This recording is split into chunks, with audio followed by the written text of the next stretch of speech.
بسم اللہ الرحمن الرحیم۔ السلام علیکم دوستو، پاکستان دنیا کی تاریخ کی خطرناک ترین جنگ لڑ رہا ہے اور یہ جنگ ابھی باقی ہے۔ گزشتہ 30 سال کا ریکارڈ اب تک اور آنے والے 2 سال تک کیا نظر آ رہا ہے، کچھ اس پر بھی روشنی ڈالتے ہیں۔ 9/11 کے بعد امریکہ افغانستان آتا ہے اور پاکستان کو دھمکی دیتا ہے اور انتہائی خطرناک جنگ شروع ہو گئی۔ تلوار سے بھی باریک رستے، ذرا سی غلطی سب کچھ تباہ کر دیتی۔ دشمن کو دوست ہونے کا یقین اور اتحادی بن کر چلنے کا سسٹم چلنا تھا اور دوسری طرف اپنے وطن کو بھی بچانا تھا۔ اس دوران دشمن بھی دو دھاری تلوار نہیں بلکہ ایک تیر سے 10 شکار کر رہا تھا۔ مزید ڈسکس کرنے سے پہلے اس ویڈیو کو لائک کر دیں، چینل پر نئے ہیں تو چینل کو سبسکرائب کر لیں اور ساتھ بیل آئیکن پر بھی کلک کر لیں اور نیچے دیے گئے کمنٹ باکس میں بھی اپنی رائے کا اظہار ضرور کیجیے گا۔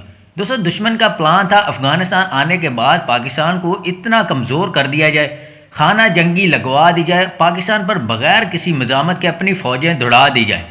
اس دوران براہ راست جنگی پلان بھی دشمن ترتیب دے رہا تھا۔ دوسری طرف ہمارے اندر ہماری شکلوں میں چھپے ہوئے آستین کے سانپ بھی تیار کر رہا تھا دشمن اپنے ایجنٹ کے طور پر۔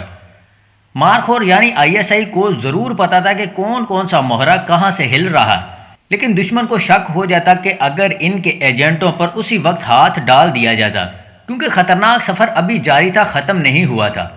مارخور بھی اپنے مورچے مضبوط کر رہا تھا، اسی دوران دشمن بھی اپنے مورچے مضبوط کر رہا تھا۔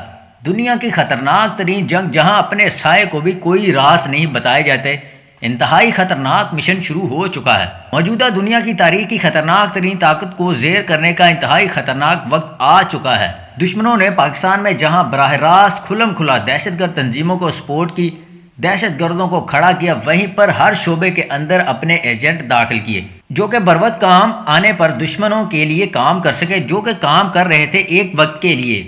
لیکن پاکستان اس وقت مجبور تھا، پاکستان نے آہستہ آہستہ سارے مہرے ہٹانے تھے دشمن کے۔ مارخور نے ایسے تمام آستین کے سانپ ایجنٹوں سے ایسے نگاہیں پھیر لی جیسے مارخور کو کچھ پتہ نہیں۔ یہ بھی ایک جنگی چال حکمت عملی ہوتی ہے۔ جب دشمن گھر کے اندر یا چھپا ہو، پتہ نہ چل رہا ہو، تو دشمن کو کمین گاہوں سے باہر نکالنے کے لیے آنکھیں بند کرنی پڑتی ہیں یا دشمن کی صفوں میں گھسنا پڑتا ہے۔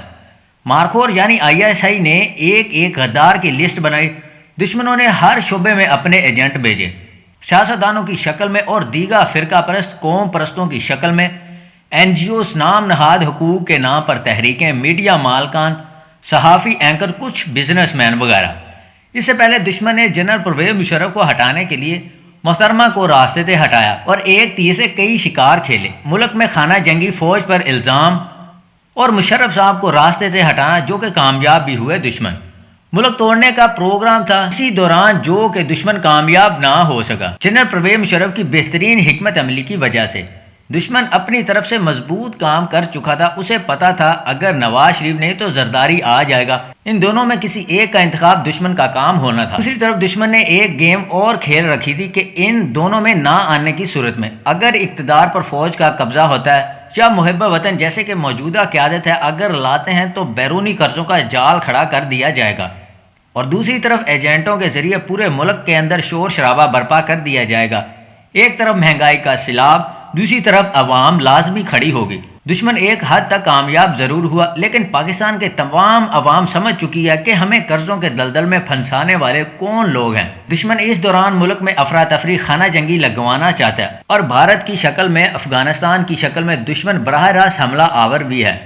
جمہوریت دشمن کا نظام ہے اور دشمن نے اس سسٹم میں اپنے ایجنٹ بڑی تعداد میں شامل کر رکھے تھے، اور دشمن اپنی پوری تیاری مکمل کر کے بیٹھا تھا پاکستان کو توڑنے کے لیے، اور عالمی قوانین کے تحت پابندیاں لگا رکھی تھی کہ اگر جمہوریت جس ملک میں نہیں ہوگی اس ملک کو تنہا کر دیا جائے گا اور پابندیاں لگا دی جائیں گی۔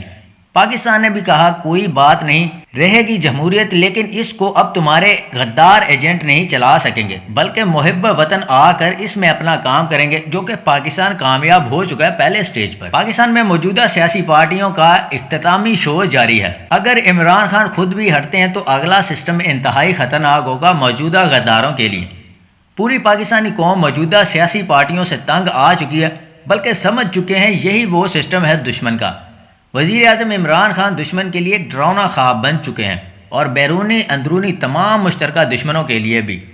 اب اگر صدارتی نظام یا دیگر کوئی بھی نظام لگا کر وزیر اعظم عمران خان خود صدر بن کے بیٹھ جاتے ہیں اور یہی ہونے جا رہا ہے، یا پھر اپنی جگہ کوئی ایسی قیادت کو لے آتے ہیں جو کہ براہ راست اسلامی صدارتی نظام کو لے کر چلتے چلتے اسلامی خلافت کے نظام پر پٹڑی پر ڈال دیتا ہے، جو کہ پاکستان کی اصل منزل ہے، پھر تو ایک مہینے کے اندر اندر نام و نشان نہیں ہوگا ان غداروں کا۔ اس وقت عالمی سطح پر حالات اور اندرونی حالات ایک ساتھ ایک ہی کڑی ایک ہی ماسٹر مائنڈ دیکھ رہا ہے۔ بیرونی دشمنوں کا پریشر، اندرونی غداروں کا پریشر، یہی مشترکہ پریشر ایک ہی شیطان دیکھ رہا ہے۔ مقصد پاکستان کو کسی نہ کسی طریقے سے تباہ کرنا، جو کہ دشمن مستقل دن بدن ناکام ہو رہا ہے۔ میرے پیارے پاکستانیوں، انشاءاللہ پاکستان اب بہت ترقی کرے گا ہر لحاظ سے، چاہے بیرونی دشمن ہو ان کی ناکامی کے لحاظ سے بھی اور اندرونی تمام غداروں کی صفائی کے لحاظ سے بھی۔ پاکستان اب ایک نئے جدید اسلامی فلاحی سسٹم کی طرف چل پڑا ہے۔